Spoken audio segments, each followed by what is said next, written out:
Bonjour les enfants, j'espère que vous allez bien. Je vais vous présenter les ateliers pour toute la semaine, donc du lundi 25 mai jusqu'au vendredi 29 mai. Donc vous vous organisez comme vous voulez, comme vous pouvez, surtout comme vos parents peuvent. C'est à faire sur la semaine. Donc il ne s'agit pas de tout faire tout de suite dès le lundi, mais voilà, vous échelonnez un petit peu. L'idée c'est d'avoir quand même terminé à la fin de la semaine. Donc comme d'habitude tous les jours vous me faites la date, les petits rituels, ça maintenant vous avez l'habitude, vous choisissez, vous écrivez soit la date du jour, soit la veille, soit le lendemain, enfin vous jouez avec les jours de la semaine pour bien maîtriser tout ça. Et donc voici les ateliers. Alors, je vous mets en pièces jointes plusieurs choses, donc déjà des feuilles comme celle-ci, vous allez devoir m'identifier les lettres qui sont écrites ici. Donc ici on va vous demander de trouver tous les A, donc qui sont écrits dans les trois graphies, en capital, en script et en cursive. Donc vous allez devoir trouver tous les A, ici c'est entouré en orange, donc vous pouvez mieux vous repérer, entourer tous les A en orange, et le D qui est entouré en violet, donc vous pouvez entourer tous les D en violet. Donc vous avez ça pour plusieurs lettres. Donc il y a plus, vous n'êtes pas obligé de les imprimer, vos parents peuvent les reproduire sur une feuille, c'est pas forcément nécessaire d'utiliser des mots. Vous allez avoir ensuite le jeu de la bataille des lettres. Donc pour jouer à ça, il faut être deux. Donc vous allez avoir deux planches. Une planche pour le joueur A, donc pour vous, et une planche pour le joueur B, pour un adulte. Ou si vous êtes deux enfants, vous pouvez échanger après les rôles, il n'y a pas de souci. Alors le principe. Eh bien, le principe c'est que la personne qui a cette planche-là avec les lettres capitales va vous donner un code. Le code, par exemple, si je vous dis arbre 4, il faut regarder ici. Donc, la personne qui a cette planche ne vous dit pas le nom de la lettre. Elle vous dit juste arbre 4. Vous pouvez aussi travailler les tableaux à double entrée par la même occasion.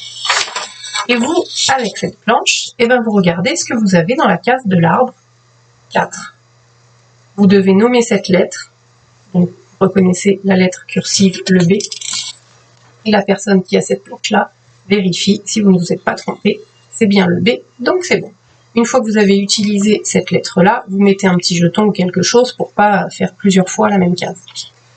Donc la personne ensuite vous donne d'autres cases, d'autres codes à vous identifier. À chaque fois, les lettres, ce sont les mêmes, simplement ici elles sont en capitale et ici elles sont en cursive pour vous faire travailler la lecture des différentes graphies. Donc vous avez différentes planches de jeu avec différentes lettres.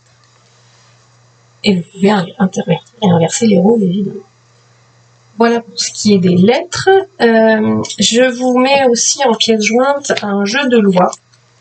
Celui-ci, c'est le jeu de loi du son S, la lettre S.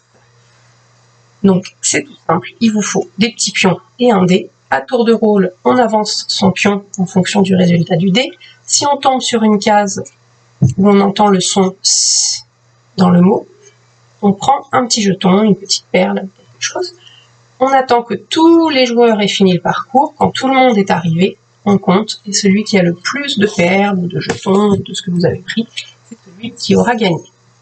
Donc une fois que vous avez bien compris ce jeu-là, je vais vous demander de m'en fabriquer un jeu de loi. Soit avec des dessins, avec des images que vous allez découper dans un prospectus, peu importe, et de me le fabriquer sur un autre son, puisque là on a fait le son. Donc vous choisissez le son que vous voulez, et vous me faites ce jeu de loi. Donc le principe pour fabriquer le jeu de loi, il faut qu'il y ait des cases, donc des mots-images pour lesquels on va entendre le son que vous avez choisi et d'autres pour lesquels on n'entend pas. Parce que si vous l'entendez partout, ça veut dire que quelle que soit la case sur laquelle vous allez tomber, vous gagnerez un jeton. Et le principe, c'est quand même d'avoir un petit peu de suspense. Donc vous pouvez dessiner, vous pouvez découper des images, utiliser les petites vignettes de tous les jeux de phonologie que je vous avais envoyés jusqu'à maintenant. Et puis vous pouvez, sur le support que vous choisissez, vous pouvez faire un décor, vous pouvez peindre, vous pouvez mettre de la couleur, enfin voilà, amusez-vous. Et puis fabriquez-moi un beau jeu de loi sur le son que vous voulez. Voilà pour la phonologie. Je pousse tout ça. Où est-ce que j'en suis? Alors ensuite, un petit peu de numération. Donc là, je vous envoie pas de support. Je vais vous demander simplement, je vais vous donner deux situations problèmes auxquelles vous allez devoir réfléchir. Vous avez besoin de feuilles, de crayons ou d'une ardoise, enfin de choses pour dessiner, pour représenter la situation problème, pour mieux visualiser ce que je vous demande. Donc la première situation, c'est que j'ai avec moi 3 voitures et 2 motos, mais elles n'ont plus de roues. Donc je voudrais savoir combien de roues je dois aller acheter pour pouvoir réparer mes 3 voitures et mes 2 motos pour qu'elles puissent rouler. Donc vous pouvez dessiner sur une ardoise et puis ça vous permettra de mieux visualiser la situation problème.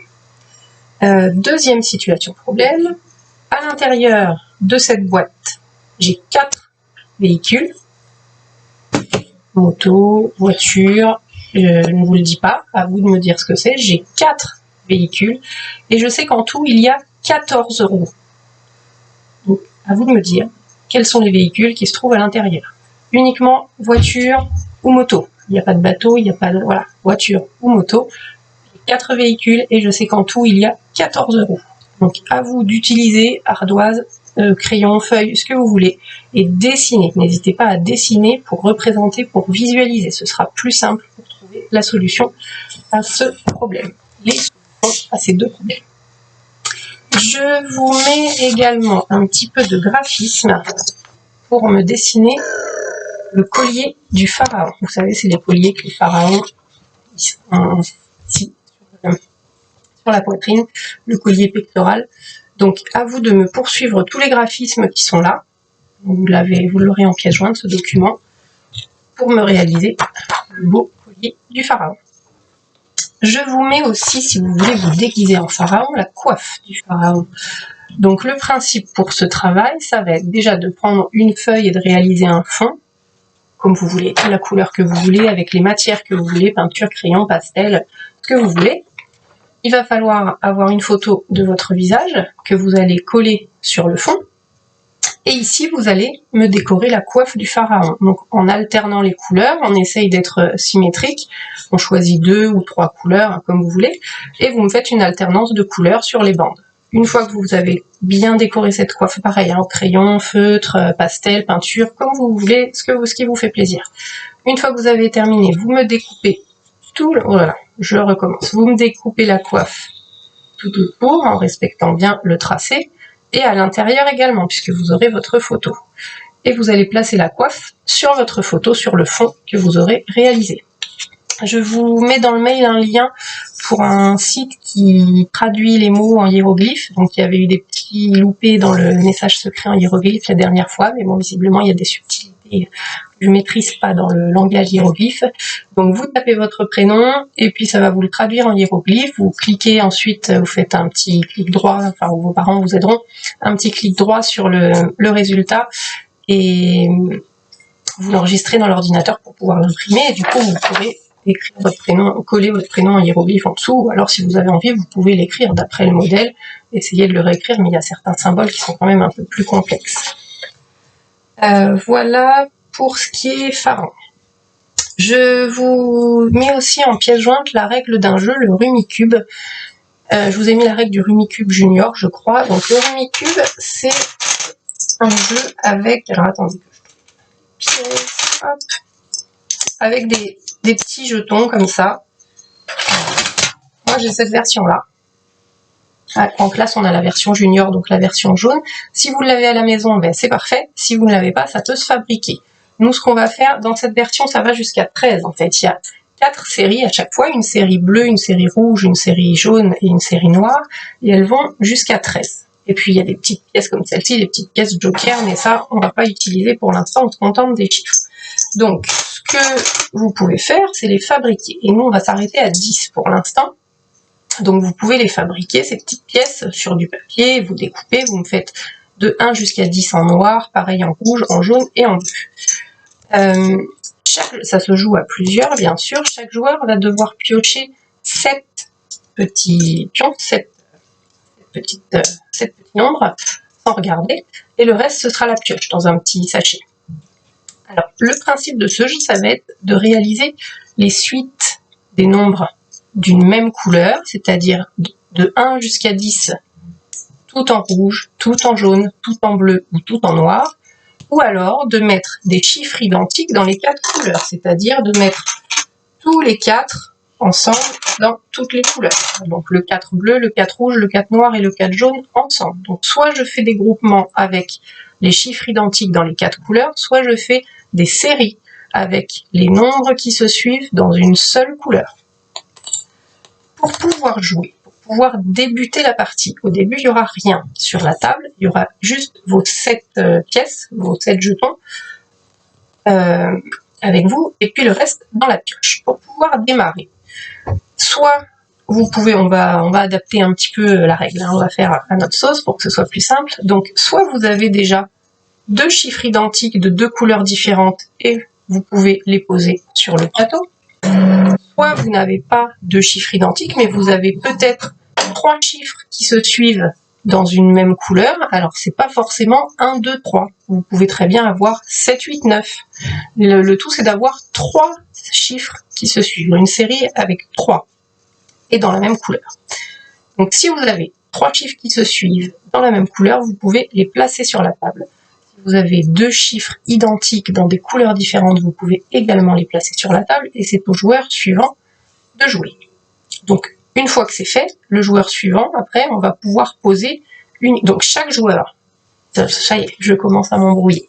Chaque joueur, la première fois qu'il joue au début de la partie, il faut impérativement pouvoir poser 3 chiffres qui se suivent dans la même couleur ou 2 chiffres identiques dans des couleurs différentes. Mais pour tout le monde, une fois qu'on a fini ce premier tour, lorsque tout le monde a commencé à jouer, là, la suite, on peut ne poser qu'une seule petite plaquette du moment que ça complète la série. Si par exemple un joueur avait posé 7, 8, 9 en jaune et que vous avez le 6 jaune, et ben vous pouvez le poser avant le 7. Si vous avez le 5 jaune, vous ne pouvez pas parce qu'il manque le 6 et ça ne sera pas accroché. Donc il faut bien poser les chiffres qui viennent juste avant ou juste après. Si vous ne pouvez pas jouer, vous piochez. Le gagnant, c'est le premier qui n'a plus de petits pions.